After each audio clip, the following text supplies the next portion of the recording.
EVE Online is massive and rich in interaction, but it does hold some secrets. I'm Falcon, and today on gameranx 10 EVE Online facts you probably didn't know. Number 10, one of the soldiers killed in the Benghazi attack was a ranking diplomat for the EVE Online guild Goon Swarm. His handle in the game was Vile Rat. As you might be able to guess from the name of the guild, Goon Swarm was connected with something awful, where he was also a moderator. He had quite an impact in both communities, actually, and frequently contributed to threads about real-life issues such as the consequences of the Arab Spring, but was very respected in the game. Yesterday, 4 of these extraordinary Americans were killed in an attack on our diplomatic post in Benghazi.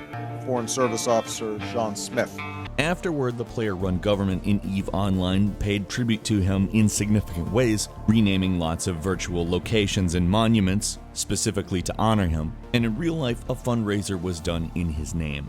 Number 9, an EVE Online player placed a $75,000, yes, real-world currency bounty on a rival alliance. Essentially, the alliance was occupying space in one of his systems, and the player, who goes by Holder2K, offered a contract through PayPal where pilots can register to help destroy a group of bases and forcibly remove them from the star system. One of the bigger problems is that this is against the terms of service for EVE Online. You cannot do anything in real currency. It has to be through the in-game currency. That involves contracts, goods, services, etc. The whole thing apparently stems from a disagreement in a chat room where legal action eventually got threatened. And I don't really want to get into the drama side of this because, but that is a crazy amount of money to be like, yeah, I need you to get somebody out of the area I occupy in this video game. Number 8, riots broke out in the game. Yes, in-game riots, in space, space riots. Actually, that would be a badass riot. Anyway, it broke out over the microtransactions that were added to the game that are laughable.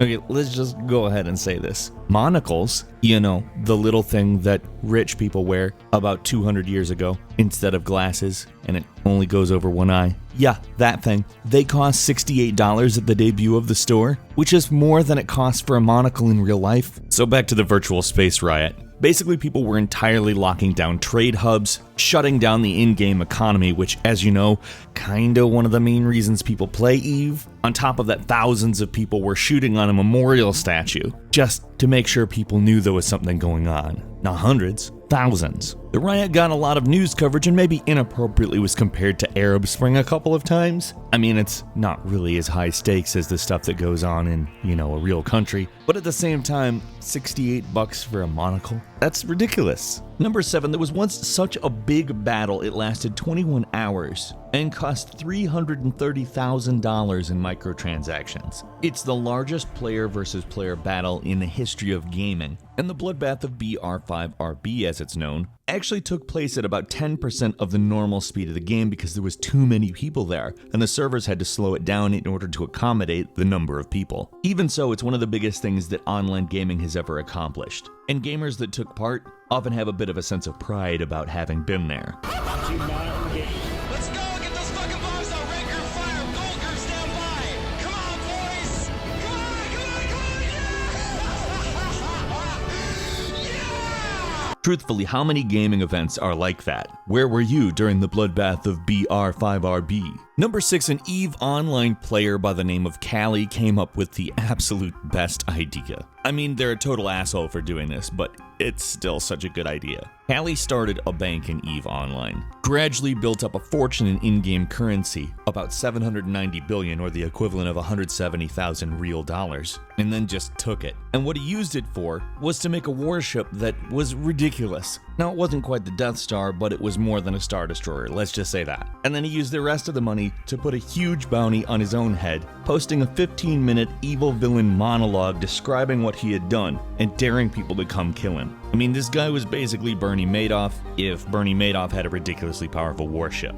Number 5, EVE Online has received a World Summit Award from the United Nations for creativity in electronic content. The award itself goes out to projects that are innovating with a high impact on society globally. And although EVE Online takes place entirely in a virtual universe, it allows people to understand not only more of how the world economy works, but specifically why parts of the economy are regulated. I mean, seriously, there's some stuff in EVE Online that you go, oh, that's why they don't do it that way in real life. Number 4, the number 42 was the random seed chosen to generate the universe in EVE Online. This shows just the kind of wonderful uber nerd the EVE Online developers are. In the beginning, the universe was created. This has made a lot of people very angry and is widely regarded as a bad move. The Hitchhiker's Guide.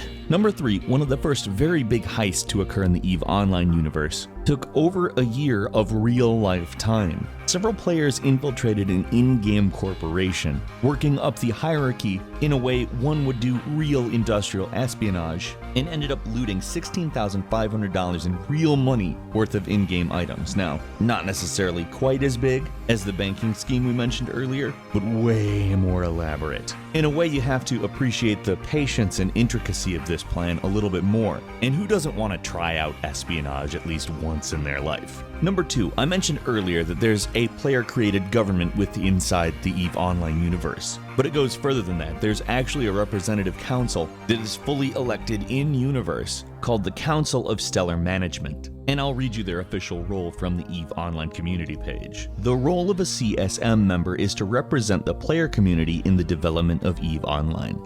As an elected representative, the CSM will have clear communication paths with CCP, which if you're unaware is the developers of EVE Online located in Iceland, and a chance to influence the development of EVE Online. What's so cool about this is that council members are flown out to Iceland in order to meet with the developers twice a year. It's looked at as a very serious position that actually regards the representatives elected as just that, real representatives and advocates for the players in the EVE Online universe. And finally, number 1, the reason this game is still around, still functioning with such a complex and dense economy going on, is that they actually employ 5 economists to try and keep things balanced so that nothing collapses. If there was a massive in-game economy crash, it would likely cause a lot of rage quits, and at least some of those probably wouldn't come back. You do put a lot of real work into getting anything in EVE Online, and as much as it is a much more free market than the real free market in the real world, it's more of a managed economy than you might think.